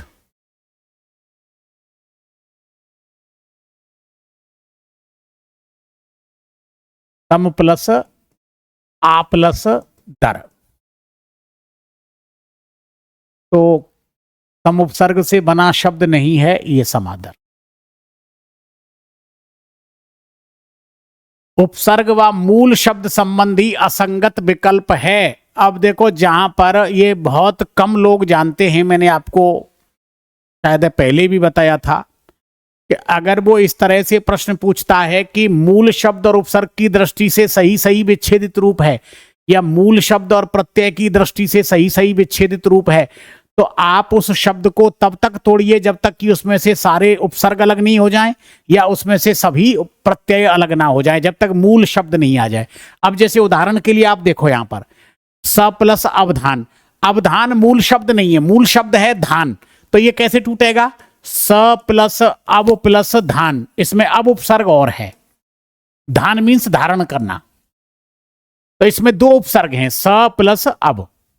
ऐसे ही परोपकार, पर प्लस उप प्लस कार, ये तब उपसर्ग की दृष्टि से सही संधि विच्छेद होगा ये, ठीक है ना। ना प्लस गण्य सही है, उन प्लस ईस नहीं, उन प्लस 20, उन उपसर्ग है इसमें, उन प्लस 20, तो ये गलत है, ठीक है। उपसर्ग व अर्थ संबंधी अनुचित युग्म है, अन नहीं पर पराया। अब देखो ये पराया भी होता है और दूसरा भी होता है ना भैया, दूसरा भी होता है। ये भर ठीक, ठीक, पर्याप्त, भैया ये चारों ही हैं, ठीक है ना। अब आइए बात करते हैं प्रश्न संख्या 66, 66 नंबर। तद्धित प्रत्यय के कितने भेद किए गए हैं या कितने प्रकार होते हैं? अब देखो भैया 6 भी होते हैं और 7 भी होते हैं और 8 भी होते हैं, तो कुल मिलाकर के बात यह है कि ये 6 से 8 तक हैं। मुंडे मुंडे मतिर्भिन्ने, 6 भी भेद माने गए हैं और 8 भी भेद माने गए हैं। अब मैं बता रहा हूं आपको कैसे। देखो एक तो है कर्तृवाचक, कर्तृ का मतलब कर्तावाचक, कर्तावाचक। दूसरा है भाववाचक, तीसरा है संबंधवाचक,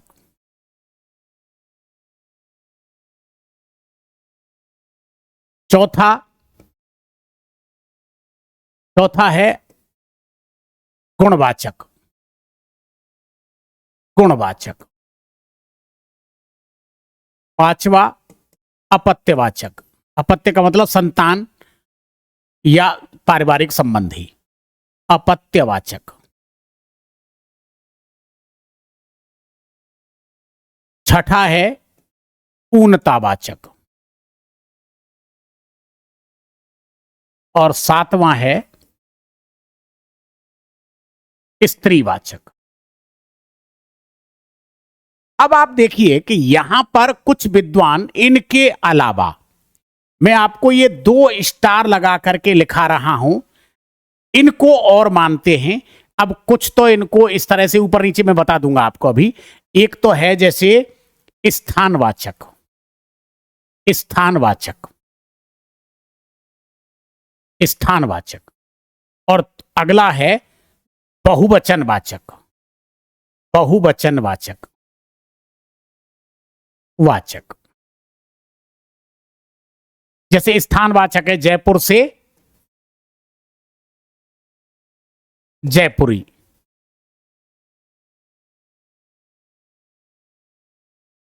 या जयपुर से जयपुरिया, जोधपुर से जोधपुरिया, जयपुर से जयपुरी। अब आप और जैसे बहुवचन है, बहुवचन है जैसे गधा से, गधा से गधे, गधों। तो इनको भी मानते हैं। तो जो ये स्थानवाचक को मानने वाले विद्वान हैं, एक्चुअल में ये जयपुर के गुण वाला जयपुरी है, तो स्थान गुण में आ जाता है।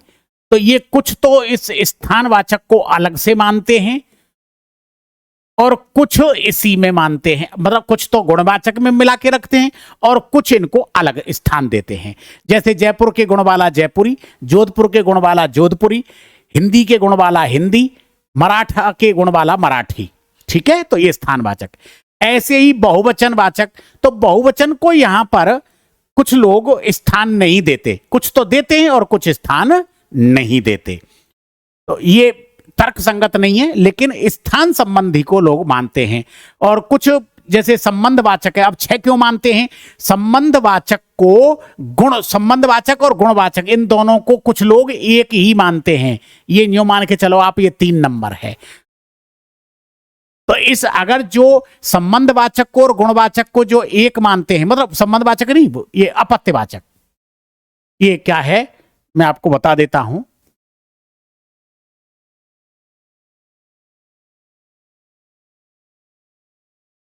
ये 2 और ये 3। तो कुछ लोग संबंधवाचक को और अपत्यवाचक को एक ही मानते हैं। इस वजह से कुछ 6 मानते हैं और कुछ 7 मानते हैं और कुछ 8 मानते हैं। तो ये 8 है और ये थोड़ा सा तर्कसंगत नहीं है, इसलिए मैं इसको यहां डबल स्टार लगा करके लिख देता हूं, बहुवचन वाला। तो कुछ तो मानते हैं 6, कुछ मानते हैं 7 और कुछ मानते हैं 8। तो ये 6 से लेकर के 8 तक की संख्या है। तो मेरी दृष्टि में तो यहां पर 6 भी सही है और 8 भी सही है। और अगर यहां पर 5वां विकल्प 7 होता तो वो 7 वाला भी सही होता साहब। मेरी दृष्टि में तो ये भी राइट है, ये भी राइट है और ये भी राइट है। और जहां तक बात पुस्तकों की, तो मेरी वाली पुस्तक में तो भैया 7 को ही मैंने लिखवा रखा है, क्योंकि मूल रूप से जो तद्धित प्रत्यय है वो 7 ही है। किस विकल्प में कर्तृवाचक, किस विकल्प में कर्तृवाचक तद्धित प्रत्यय का उदाहरण नहीं है? लोहार, सोना, कुम्हार, तैरा है, ये नहीं है। भाववाचक तद्धित प्रत्यय का उदाहरण नहीं है, भाववाचक तद्धित प्रत्यय का उदाहरण नहीं है। गर्मी, पशुत्व, श्रद्धालु, ये तो गुणवाचक है, ये तो, और सब भाववाचक है। निम्न वो भिन्न पर्यायवाची शब्द समूह है। पहाड़ अचल पर्वत का है, मही इला पृथ्वी का, ये तो पर्वत हो गया ना, पर्वत, ये पृथ्वी, ये भी पर्वत और ये भी पर्वत। तो इसका मतलब ये नहीं है।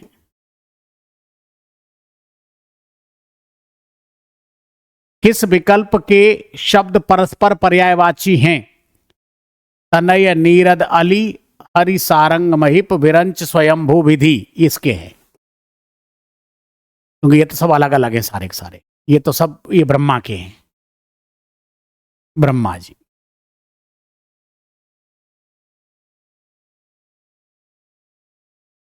पर्यायवाची संबंधी विकल्प सुमेलित कीजिए, ए बी सी और डी। पार्वती के, शिवा गौरी उमा 2, पुत्र सुत तनय आत्म 4, पुष्प कुसुम प्रसून पुष्प 1, फल परिणाम नतीजा प्रभाव 3। 2 4 1 3, 2 4 1 3।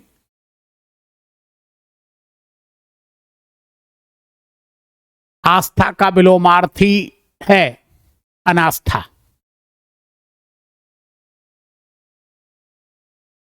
संगत विलोमार्थी युग्म है उधार का नकद। उन्मुख का अधोमुख, सम्मुख का विमुख होता है। खंडन का मंडन, गुण का तो दोष होता है, सगुण का निर्गुण होता है, तो खंडन का मंडन यही है संगत। उधार का नकद होता है, उधार का तो क्या होगा नकद। उन्मुख का होगा अधोमुख, अधोमुख, ठीक है ना। गुण का होगा दोष।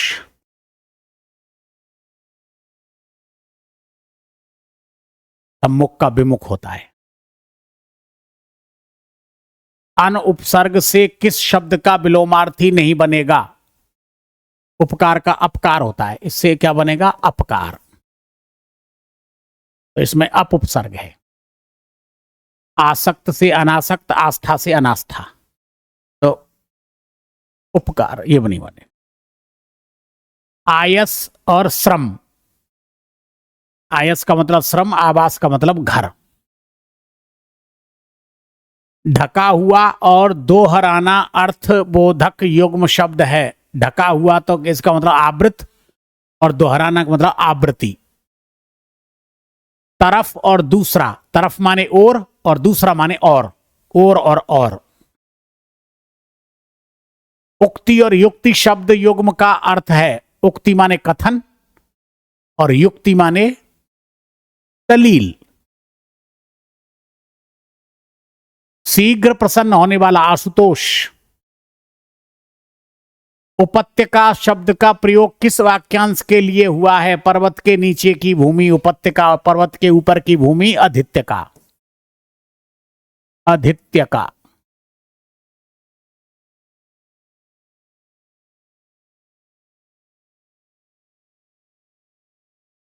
वाक्यांश व शब्द संबंधी अनुचित विकल्प है।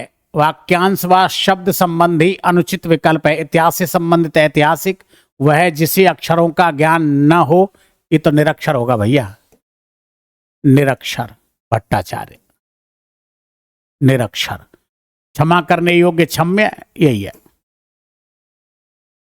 वाक्यांश व शब्द संबंधी विकल्प सुमेलित कीजिए। जो कविता करती है कवियत्री, ए बी सी और डी, तो 2। क्षण में नष्ट होने वाला क्षण भंगुर, 1। वह जो किए का उपकार माने कृतज्ञ, और जो किए का उपकार ना माने वो कृतघ्न। वह जिसके 10 मुख हों, 10 मुख, दशानन, 3।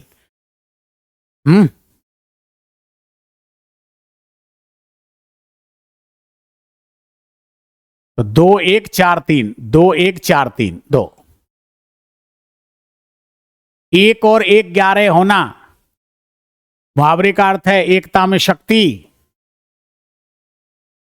लगता था मानो कुएं में ही भांग पड़ी हुई है, इसलिए तो सारा गांव स्त्री शिक्षा के प्रति उदासीन था। मतलब सभी नशेड़ी हैं, यह है सबकी बुद्धि मारी गई है, क्योंकि नशा करने से बुद्धि नष्ट हो जाती है। तो लगता था मानो कुएं में ही भांग पड़ी हुई है, इसलिए तो सारा गांव स्त्री शिक्षा के प्रति उदासीन था। वाक्य में प्रयुक्त मुहावरे का अर्थ है एक जैसी प्रवृत्ति का होना, मतलब एक ही थैली के चट्टे बट्टे होना। वही नागनाथ वही सांपनाथ, ये एक जैसी प्रवृत्ति के, समान बुद्धि वाला नहीं। बुद्धि से काम ना लेना, मुंह तो मूर्ख है। विपरीत परिस्थितियों में सामान्य व्यक्ति हो जाता है किम कर्तव्य विमूढ़।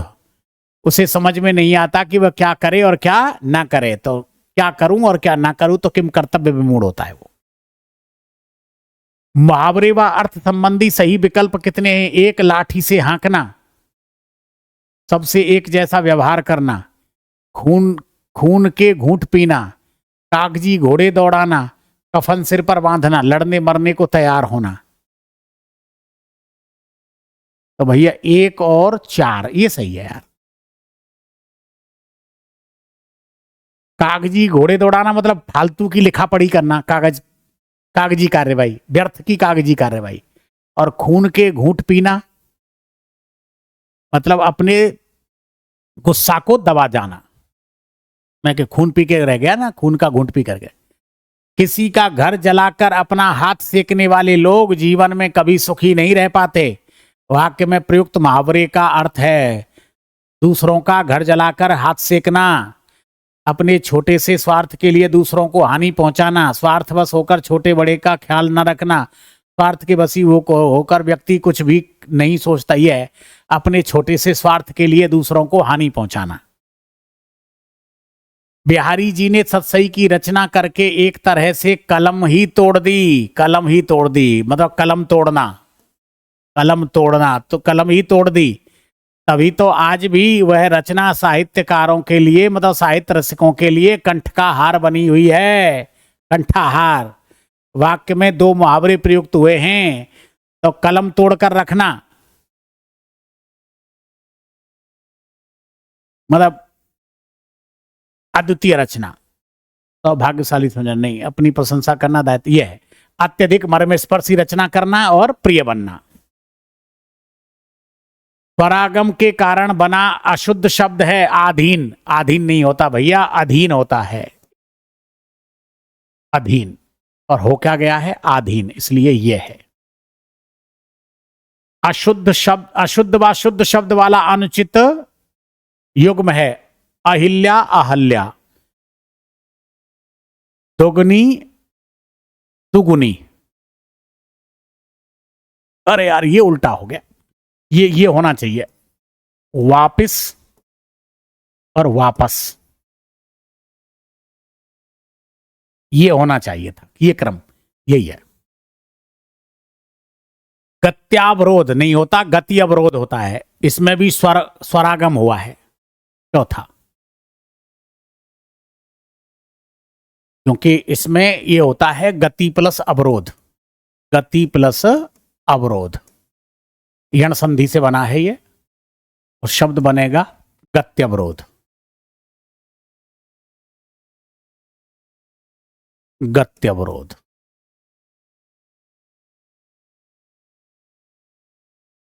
स्पीड ब्रेकर जिनको बोलते हैं ना।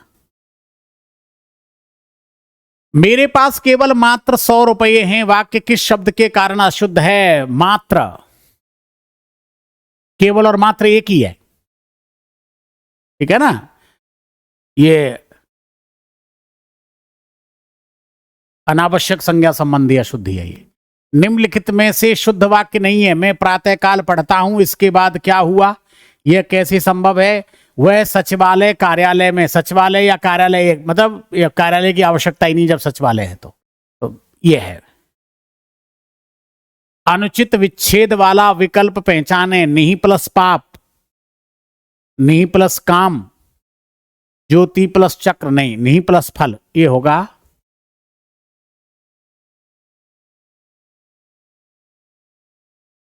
ज्योति ही प्लस चक्र, और तब बनेगा ज्योतिष चक्र।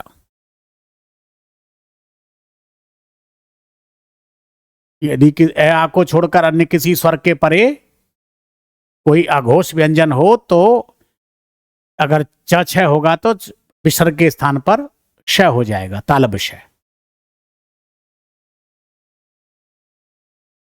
विसर्ग से पहले अ या आ के अतिरिक्त अन्य कोई शब्द, अन्य कोई स्वर हो तथा दूसरा शब्द क ख से आरंभ हो रहा हो तो विसर्ग संधि किस वर्ण में परिवर्तित हो जाएगी? अब देखो मैं आपको एक बता देता हूं।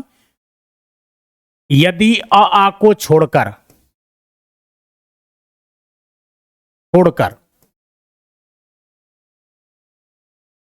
ठीक है ना, अन्य किसी स्वर के परे क्या हो, विसर्ग हो, और विसर्ग के परे च छ, च छ हो तो हो जाएगा श। यदि क ख ट ठ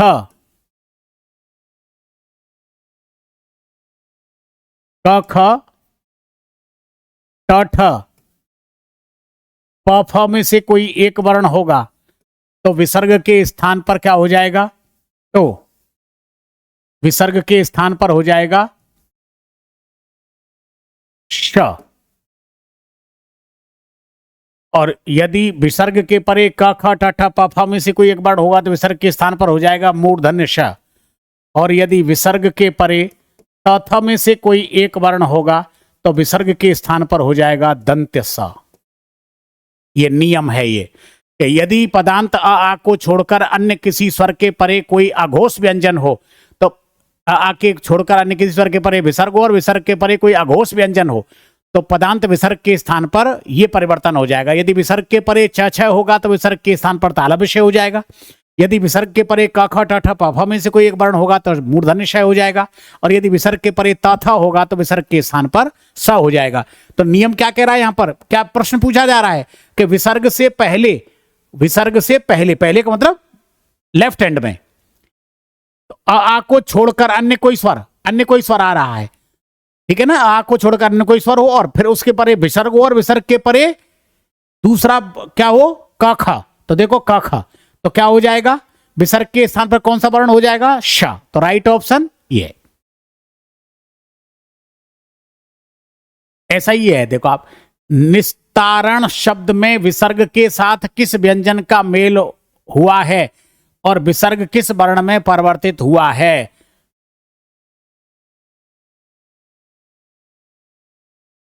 ये हुआ है।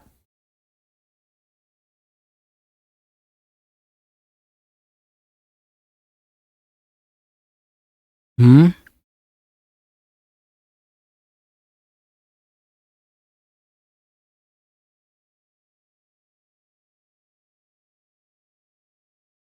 हम्म भाई ये है, आप देखो, थ में से कोई एक वर्ण होगा तो विसर्ग का हो जाएगा। तो ई के परे क्या आ रहा है, यहां पर इसका संधि विच्छेद करेंगे तो ये होगा नी प्लस तारण, नी प्लस तारण। तो आ को छोड़कर क्या आ रहा है यहां पर ई के परे क्या आ रहा है विसर्ग और विसर्ग के परे क्या आ रहा है त, ठीक है ना, त आ रहा है। तो विसर्ग के स्थान पर क्या हो रहा है, दंत्य स हो रहा है। तो निस्तारण।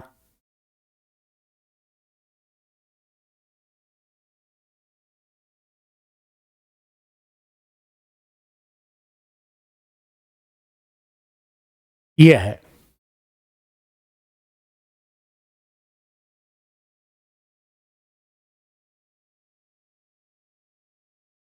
पढ़।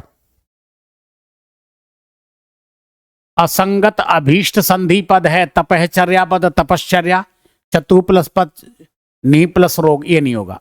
नी प्लस रोग बराबर क्या बनेगा, नी रोग, यही है। भा प्लस कर बराबर भास्कर। विसर्ग से पहले अ स्वर हो और विसर्ग के साथ अ के मेल होने पर विसर्ग के स्थान पर हो जाएगा। देखो ये नियम दो हैं ये।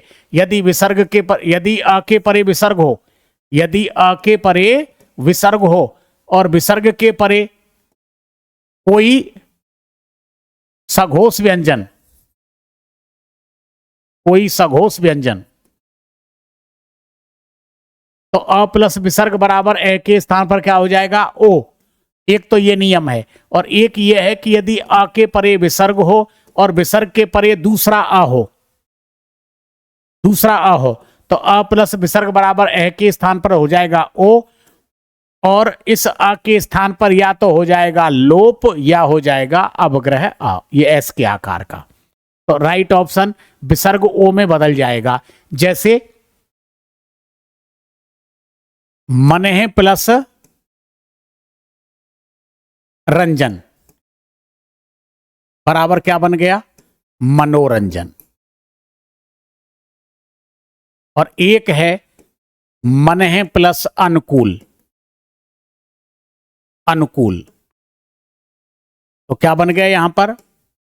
मनोनुकूल या मनोनुकूल।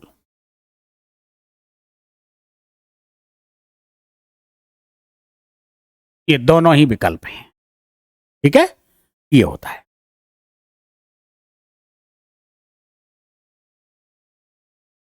निम्नलिखित में से किस विकल्प में क्रिया का प्रभाव कर्ता पर नहीं पड़ रहा है? कर्ता पर, देखो, कर्ता पर प्रभाव सकर्मक में नहीं पड़ता। अकर्मक क्रिया के वाक्यों में क्रिया का प्रभाव कर्ता पर पड़ता है। पक्षी उड़ रहे हैं, कौन उड़ रहे हैं? पक्षी। दूध कौन पी रहा है? कि बच्चा पी रहा है। तो सकर्मक क्रिया में नहीं पड़ता। बच्चा दूध पी रहा है। क्या पी रहा है? कि दूध। रमेश बाहर खड़ा है, इस पर ही राइट ऑप्शन सेकंड। तो मित्रों, बहुत बहुत धन्यवाद। मेरे द्वारा सभी प्रश्नों का हल आपके समक्ष प्रस्तुत कर दिया गया है। मुझे आशा ही नहीं, पूर्ण विश्वास है कि आप मेरे सभी तर्कों से सहमत होंगे। मैंने जो भी आपको व्याख्या स्पष्ट की है वो आपके लिए अनुकूल होगी। आप इनको अक्षर से फॉलो करें। कहीं पर भी आपको ऐसा लगे कि मेरे द्वारा कोई भी गलत टिप्पणी की गई है तो मुझे अपना सजेशन प्रस्तुत करें। आपके सुझाव हमें स्वीकार्य होंगे। हम प्रयास करेंगे हम अपने आप में सुधार करें। बहुत बहुत धन्यवाद। जय हिंद, जय भारत, वंदे मातरम, जय राजस्थान। बहुत बहुत धन्यवाद।